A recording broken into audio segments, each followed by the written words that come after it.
Recording.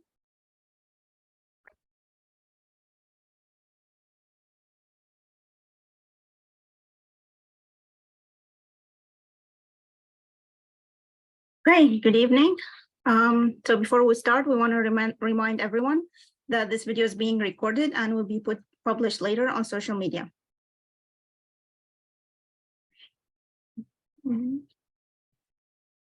Let's speaker first.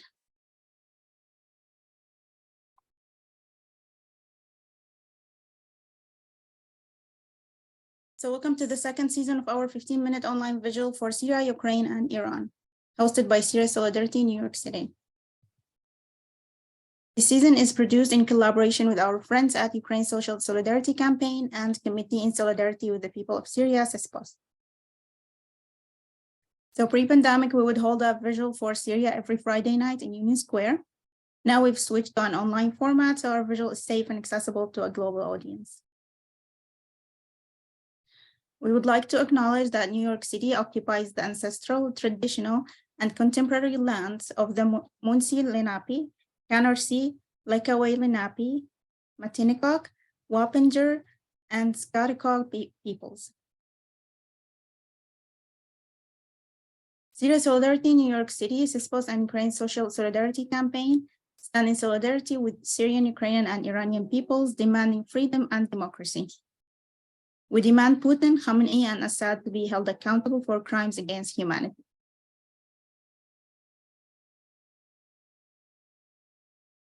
So last month, if you remember, we were talking about the history of the Syrian constitution, and we stopped at the period in time between 1950 and 1963. And we said that during this period, there was a constitution that was made in 1950 that was applied throughout this period, despite being suspended twice during that time. So first time during the unity with Egypt, and the second time during the coup by Adib Shisha.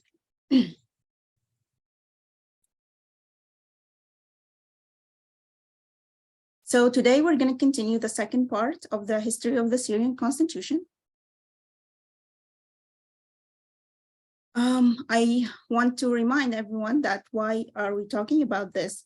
So this is important to shed light on how Russia and the regime are using the constitution excuse to prolong the regime's life and kill more Syrians. And this is going to be clear through the end of the presentation. So now we come to the period of, or to the year of 1963. So what happened at this year is that the Ba'ath Party seized power over Syria through a coup, which the regime calls, the Assad regime calls now, the Revolution of March 8th. Since then, martial laws were imposed in the country, and they continued until 2011 when the revolution started. And if you're not very familiar with the Ba'ath Party, the full name of it is the Arab Socialist Ba'ath Party. And Ba'ath means kind of renaissance or awakening. This party is a non-religious party. Its ideology is a mix of Arab nationalism, Arab unity, Arab socialism, and anti-imperialism. When first created, it included members from different religious backgrounds. So in regards to the constitution, many amendments happened between 1963 until 1973.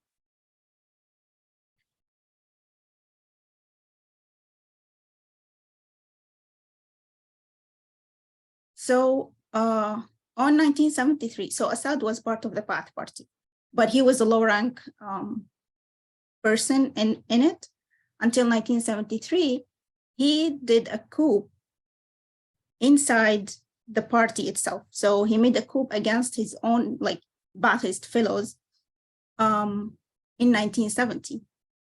And then after that, he adopted the last amendment of the constitution that happened on 1973.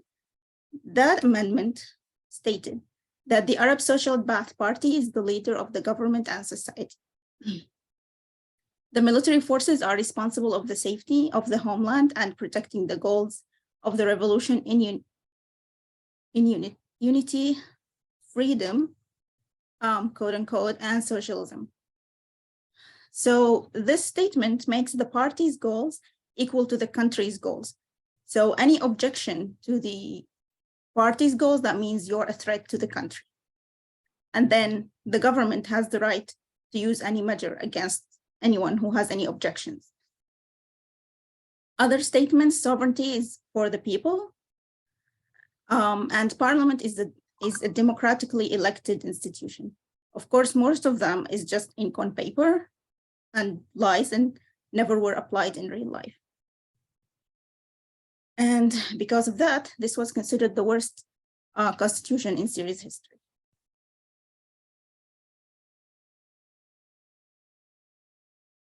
Now come to 2000, when Assad the father died.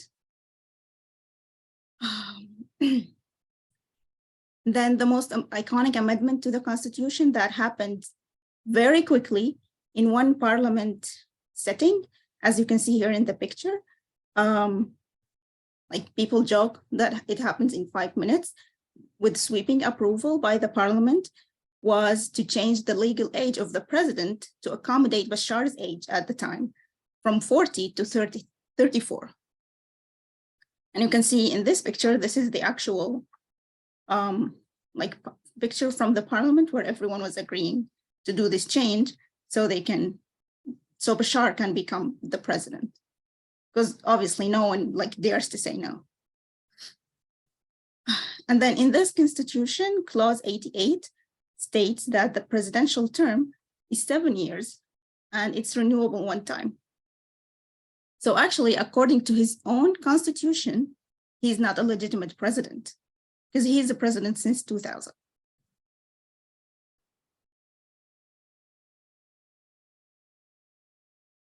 Now, between 2000 and 2011, the opposition had different attempts to negotiate changing the constitution to a more progressive one, as they thought at the time that the young president is better than his father.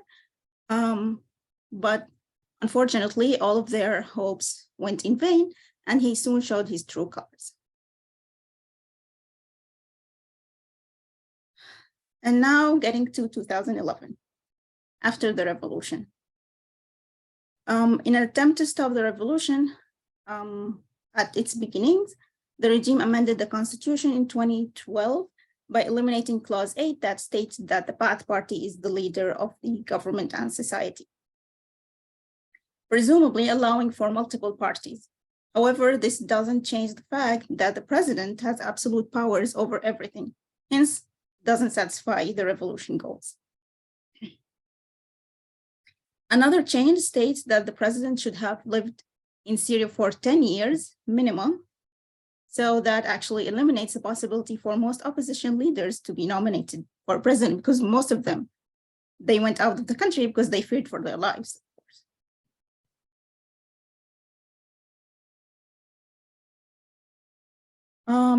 So in 2018, what started to happen is that Russia decided to have a conference between all stakeholders in the Syrian conflict under UN supervision for dialogue in the Russian city Sochi. Before the first conference started, the opposition delegation left for many reasons, left immediately for many reasons, such as not because at the time of the conference, the Russian bombing did not stop. It was happening at the time. Also, there was the existence of the regime flags in the conference. And because it aimed to legalize the Russian occupation of Syria. So the opposition delegation left the meeting and they left the Turkish delegation to speak on behalf of the Syrian opposition. Additionally, the United States, France, and England boycotted the conference. Nevertheless, with all the opposition's objection to that, the Sochi conference continued and called for the creation of the Constitutional Committee that is supposed to create a new constitution,